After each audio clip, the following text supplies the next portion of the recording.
继续来讲韩国瑜，伊的民调一向拢真悬。即届伫国民党的初选来拍牌其他的对手，嘛是真侪人意料当中的代志。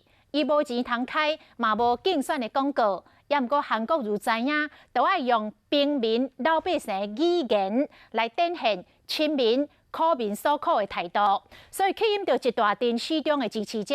这嘛是初选会赢真主要的原因。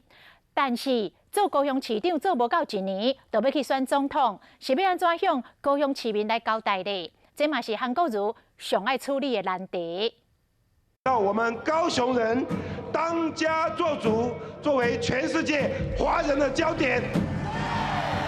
伫高雄地票爱好比举办盛大典礼，韩国瑜真请也就任市长，成功让民进党执政20党的高雄立地变蓝天。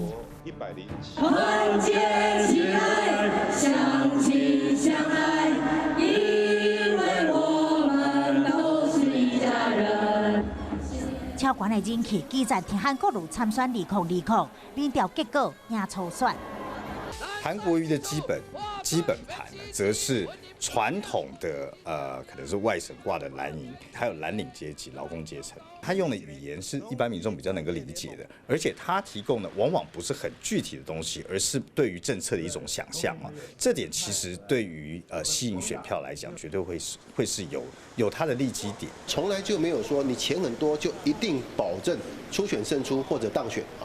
那我们看到韩国瑜这一路走来，主要的还是因为他能够接地气，尤其是他讲了一句很有名的话：“莫忘世上苦人多。”伊无定期到高雄各地秀美，甲大家博感情，嘛使用一般百姓平民的语言讲人话，培养一群市中的支持者。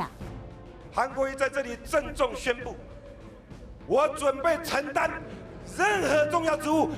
为了中华民国，不惜粉身碎骨。除了韩粉的狂热支持之外，在这次的选举过程中，我们也看到就是这个绿营灌票的情形也确实存在。虽然它没有广告的优势但它至少有一台特定的媒体24小时不断的播送初选赢甲真水气，代表说了要开始全力冲总统大选。